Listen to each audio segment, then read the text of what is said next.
I'm starting a new series on here called Buy or Buy. And my mission with this series is to learn how to identify clothing that is worth the price point. Is it good construction? Is it good quality? Will the style last a long time? Will the quality last a long time? And I'm doing this because I have had a massive shopping addiction for 20 years. And what that meant was I constantly bought new things all of the time. And I never stopped to consider the quality or type of garment that it was. Basically, I went off reviews of influencers, brand recognition, or the feeling of dopamine that was hitting me at the moment and just propelling me to buy something. And so what I realized in my recent declutter, when I got rid of about 90% of my wardrobe, I'm left with nothing now. And I realized that I don't actually know my true style. I have no idea how to actually identify what quality clothing looks like. I don't know how to identify if it has longevity or if the style is super timeless. Like, I do a little bit in the timeless category, but overall, I have a really hard time identifying these things because I've never had to in the past. And so this is a series where I'm just going to review the quality and construction of clothing from brands that I see repeatedly over and over again. I want to be really clear. I am doing this purely for education because I have gotten rid of most of my wardrobe and I'm relying on Rent the Runway to sustain me for a while because I have no desire to shop at all. I don't want to buy a thing, but I know that I cannot live on Rent the Runway forever. It's not sustainable. And at some point, I'm going to have to build out ideally a capsule wardrobe, and I don't know what that looks like yet. But I don't know what I want, and I don't actually know what I'm looking for. So this is purely for my education only. And then I'm hoping that somebody out there that is like me can hopefully take something away. Because since I did my deep declutter, I have been really trying to learn about this. I've been watching a ton of TikToks. I've been watching YouTube videos. I've been digging into articles. I've been using AI. I'm really trying to figure this out. And what's interesting is that doing this is actually making me want to buy a lot less. So this is not a video to convince you to buy something. And if you find that you are watching this and wanting to go out and buy the thing that I am talking about, I hope that's not the case. But if it is, I ask you to give yourself 30 days. Give yourself 30 days because whatever it is that you want will be there in 30 days for you to buy. And you can, I promise you can likely live without it. I don't know if this is going to be interesting to anybody, but this is immensely interesting to me. So let's get into it. Today we're reviewing the Hill House nap dress. All right, at least where I live on Cape Cod and I also work on Nantucket. And especially on Nantucket, I see this dress everywhere. Not only that, I can walk to the Hill House store from my office in about 2 seconds. It's on the same street. We're a few buildings away from it. And so I see it all the time. And the Hill House snap dress, there's a plane going by. The Hill House snap dress is one of their signature dresses. At the high price point, it starts around $228. I bought one, I think, right before I started my YouTube channel. So it was a little over a year ago. I bought a nap dress. And then I also, before I even decided to start this series, I rented another nap dress. So we're gonna review both. They have tons of different styles, but they kind of fall within the same category. So a few quick things about Hill House and the nap dress if you know nothing about it. So I went to the Hill House website just to see what they say about themselves. About Nell Diamond, the founder. She says, as the founder and CEO, Nell's unique design and aesthetic brings a customer-centric approach and has helped to build a fierce, loyal, and engaged Hill House home community. And she says, about the nap dress, it's a signature garment, soft, comfortable, and pretty enough to wear all day and night. I will say, it is comfortable enough to wear all day and night. That's one of the main reasons why I purchased this dress in the first place, is because I felt really comfortable wearing it. I didn't feel like it was snagging or too tight in any place. It was very flowy. I could move, I could dress it up, dress it down. I could move throughout the day in it comfortably. So Nell says, I wanted to design something that allowed me to feel like myself during a 3 a.m. feeding when I'm bone tired and have 4,000 emails and I'm thinking about taxes and my laundry and my to-do list, and the nap dress came to be as a solution to a problem inherent in my own life. So basically she said she wanted an all-in-one dress that she could do everything in. And I would say from comfort level alone, at least for me, I did really enjoy wearing both dresses. Overall, I think comfort, I think she kind of nailed it there. This flowery dress is the one that I rented. This dress is called the Ophelia dress, and it retails for $198 if you want to buy it in store or online. You're going to pay almost $200 for this dress. And if you look at this dress on Rent the Runway, you'll see a lot of really positive reviews. A lot of women saying that they either purchased it or want to purchase it. And another thing to note is that if you are buying an item that you rented from Rent the Runway, you are getting most of the time a bit of a discount because you've already rented it and it's not completely new. So Rent the Runway gives you a discount off of that. The Ophelia dress is made from 100% cotton, which sounds good on paper. And that's the one thing that I've actually know from the outset, is that the natural fibers are more desirable. That's what we're looking for: the cottons, the linens, the silks, the wools. And so being made of 100% cotton, you would look and think, okay, that's a good thing, sounds great. Natural fibers are usually more breathable and better than any synthetic material like a polyester. And I just want to be clear, I am such a novice when it comes to this. I'm explaining what I discovered in my thought process. So you might see a lot of this stuff that I'm talking about and be like, yeah, no kidding, Elle, we know this already. But I didn't know this. And so I'm just sharing what I learned and what I'm taking with me as I move forward when I actually decide to go shopping and dissect and analyze the quality of products. So the first thing is that when you hold this dress up to light, although it's 100% cotton, it is super thin. The light shines right through. It is very thin. And not only is it very thin, but for $200, it doesn't have a lining underneath it. It's just one thin layer of material. So what I'm learning is that there are different types and weights to these materials. And so this Ophelia dress, although it is 100% cotton, it is not a luxury cotton. It feels like something you would get for a casual summer dress, but not something that you would expect to pay for $200. I think we can become desensitized, at least I can, to price points of clothing because I've spent so much money in the past on clothes, but because I'm trying to be so critical now, $200 actually seems like a lot of money to me for a dress. And so when I'm looking at it in this light, there is nothing about this actually feels luxurious at all. There is no sheen, there is no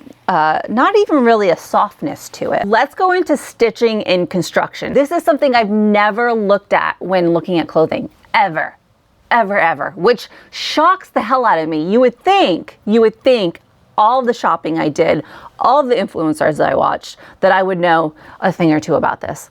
And I know nothing. So I'm learning now. There you go. How the dress is sewn together, which I'm learning is hugely important in determining the longevity of a dress or a clothing item. The seams you'll see on this dress are finished with what's called an overlock stitch. And I didn't know what an overlock stitch is. I do now. It's that loopy thread that you see inside a lot of clothes. And what I'm learning is that this overlock stitch, although it's fine, it's standard, it's basically a shortcut to keep fabric from fraying at the seams. So it is fine, but it is the most basic way to finish a seam. Let's talk about what it's lacking. Some higher end pieces, we might see something that has a binding where these raw edges are neatly enclosed with fabric tape, or double stitching, which is just 2 rows of stitches for strength. And I had to look this up quite a few times. I had no idea what that meant when I first read about it, but now I do. So this dress has the overlock stitch, which is fine. It does its job. It's just not high-end finishing that you might want to see. What this dress does have, which is really good, is that it has some reinforcement in stress areas. And so one of the stress areas is essentially where the armpit is. You can see, I'll try to make it clear in the video, I don't know how well you can see this, is that it's reinforced, it's double paneled. And so this prevents more wear and tear than it generally would. And one of the things that the nap dress is known for is this elastic gathering either on the front, the back, or both sides, basically to make it fit better. And I think that this is one of the things that makes this dress more universally flattering and comfortable on a lot of different bodies because it's elastic. But one of the things I didn't consider until now is that because it's elastic, if you were to intend to wear this dress often, one of the things that you'd have to be mindful of is the fact that the elastic can stretch and wear over time. And so I would probably only wear this dress in the spring and summer because I live in the Northeast where it gets cold in the winter and the fall. But if I lived in Florida or a warm climate and I was wearing this dress all year round, that would be something that I would have to be mindful of because the elastic is one of the things that makes this dress great. But if it starts to wear and doesn't elasticize anymore, is that a word? Then you kind of crap out of luck. So then I went to the zipper part, and I knew nothing about zippers. I've never looked at a zipper in my life. Apparently it's really important in the construction of a garment, which I guess when I'm thinking about it, that's pretty true because I've had quite a few pieces of clothing that have worn at the zipper or have had the zipper just completely break, and it sucks when it does. So I guess it is quite important. But one thing that this dress has in its favor is something called the YKK zipper. And so apparently the YKK zipper is a good zipper brand. It's reliable, it's smooth. However, when I look at the top of the zipper, it's starting to break apart and fray. And when I turned it inside out, which again, I've never done for a zipper until now, what I learned is that the zipper isn't reinforced or clearly finished. And so the inside of the zipper is a little messy and has some loose threads, which can come apart with wear. And honestly, we're already starting to see that. So I don't know how many wears this dress has had. I will say that. Could have had many, but still, if you're thinking about yourself and let's say you want to have a minimalist wardrobe and you want a nap dress that you can wear all the time, then that is something to consider because the zipper is already clearly coming apart. And let's just keep in mind, this is a $200 dress. It's not a dress from Amazon. It's a pretty expensive dress. I never would have thought about this or analyzed it in this way. I would have just at face value said, yes, this is worth $200 because the price tag says $200 and I see everybody wearing them. So if I see everybody wearing them and reviewing them, then I would think that clearly it has to be worth that price point because everybody's wearing it. But when I actually look at it in this light, probably worth $75 to $95 and has been marked up because of branding, because of Instagram hype, because of the popularity that this nap dress has taken on over the last few years. Hopefully you can hear me because I don't have a microphone, but also I just want to note that in these B-roll cuts where I'm showing you wearing the dress, I'm trying my hardest not to like style it and stand in a certain way because that's really also something that sells it. If you look at any influencer, the way that they accessorize the outfit and stand, it sells the whole package. And so I'm doing my best to just like stand there like a static statue just so you can like see the silhouette and the dress in itself and not me trying to sell it in the way that I move or stand or accessorize minus my shoes because these are like the only ones I can wear that are a heel right now. So is it timeless or is it trendy? And this is something that I want to get such a good hold of this. I always thought that I had it, but I don't actually think I have it. I think I really need to learn this. This is why I'm so fascinated by this because I would have never looked at it in this light. If we look at the puff sleeves and the floral print, it's very cottagecore, which was huge a couple years ago. And I would say it might be going out a little bit, but it's still pretty big. At least where I live, I'm still seeing it a lot. But the overall silhouette with the fitted bodice, flowy skirt is kind of rooted in history. It's been in for a very long time. So it might not go completely out of style. But the major parts of it, which is the floral print in those puffy sleeves, which is really what you see first, that is something that is more trend driven than a plain black dress or a simple slip dress. And so because of that, this dress is a lot more trend driven and will not likely give you a lot of wear for years to come. This was a really good lesson for me, because even though at first glance it might look expensive or look like it might be worth the $200 because everybody else is paying the $200 for it, and it's a very popular dress, that if you drill down and look at it further, you might see that although by industry standards it should go for $200, it doesn't mean that the quality and craftsmanship will hold up to meet that $200 price tag. So for this dress, I'm gonna say it's a buy. BYE. BYE. It is not a buy, purchase, buy. Don't buy it anyway. But yeah, I'm gonna say that this one is no, not worth it for $200. Next up is the Hill House White Eyelet Louisa Nap Dress. And this is a dress that I purchased from Rent the Runway. And this is how I made my purchasing decision. This is how I decided to buy it. I rented it, I wore it, and I was feeling a little plump actually during this time, and so it didn't go tight. It wasn't too tight on my midsection.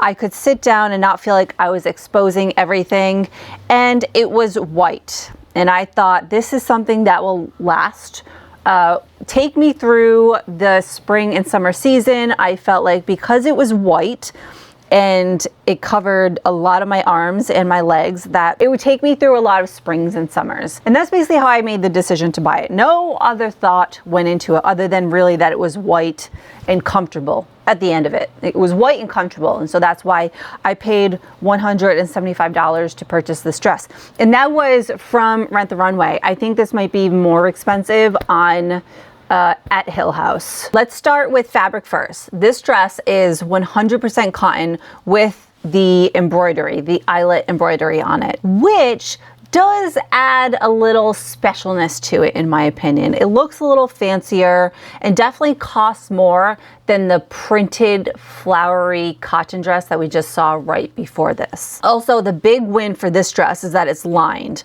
which unlike the last floral dress that I showed, this one isn't see-through, and I think they had to do that for sure because this dress is white.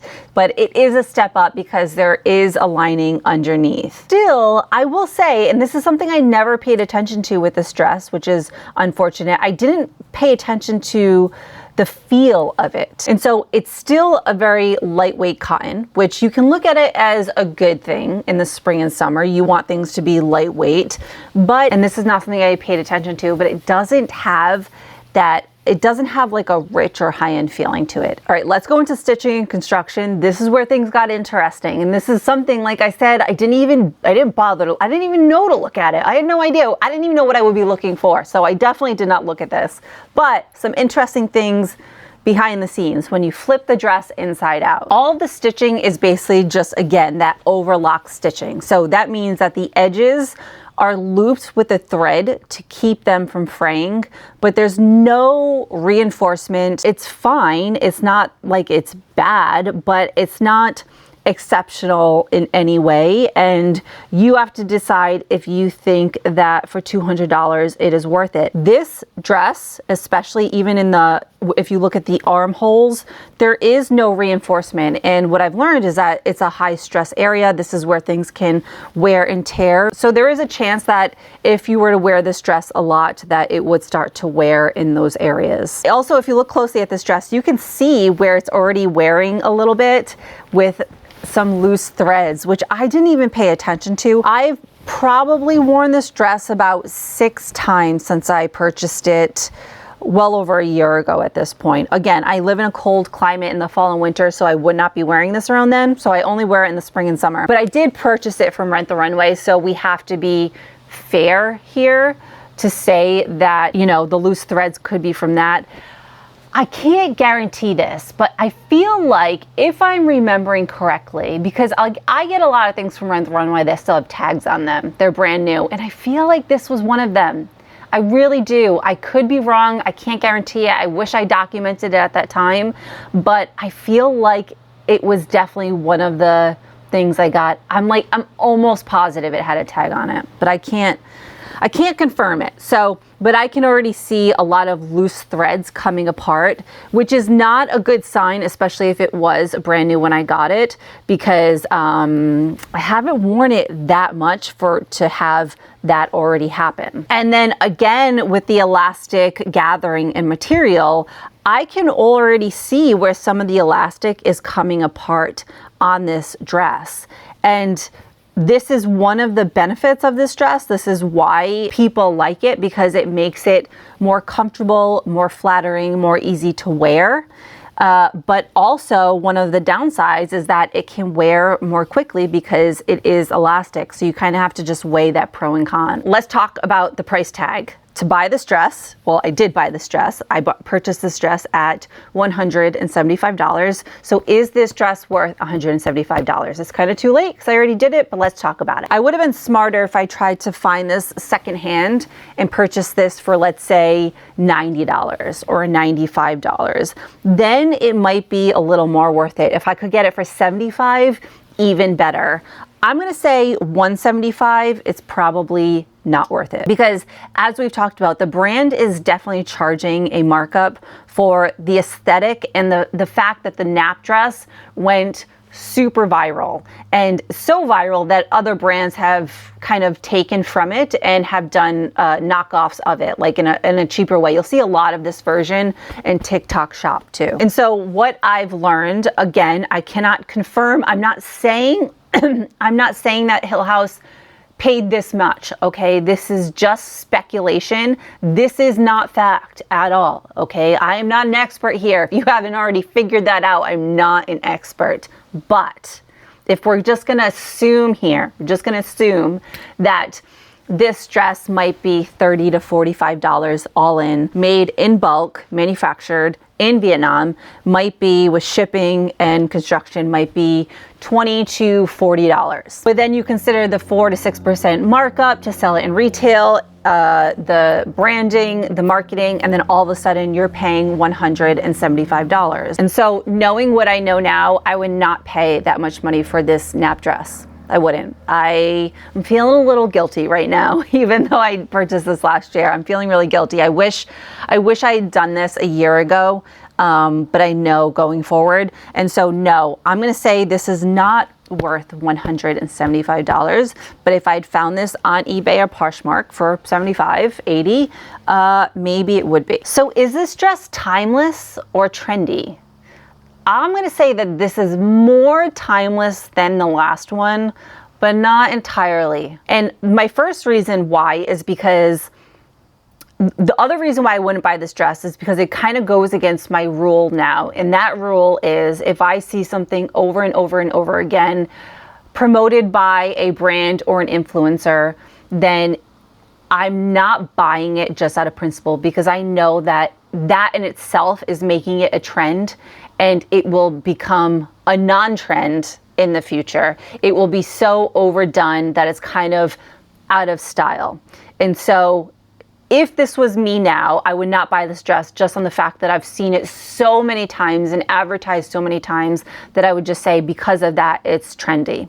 But that aside, if you just look at a white embroidered cotton dress for summer, I'm gonna say that that aesthetic is timeless. If you buy a white dress for summer, it should be able to last you year after year after year, because there's no loud prints, there's no crazy puffy sleeves, but the actual style with the tight bodice, and this doesn't really have a puffy sleeve, a light puffy sleeve, but not too much. It makes it a little more trendy. The style itself, because it's been popularized, is trendy. Just a white embroidered cotton dress can be timeless, but I would just say the style itself is trendy, in my opinion. I don't think I'll want to wear this. I don't even know if I'd want to wear this I have a plane going by. I don't even know if I'd want to wear this next summer.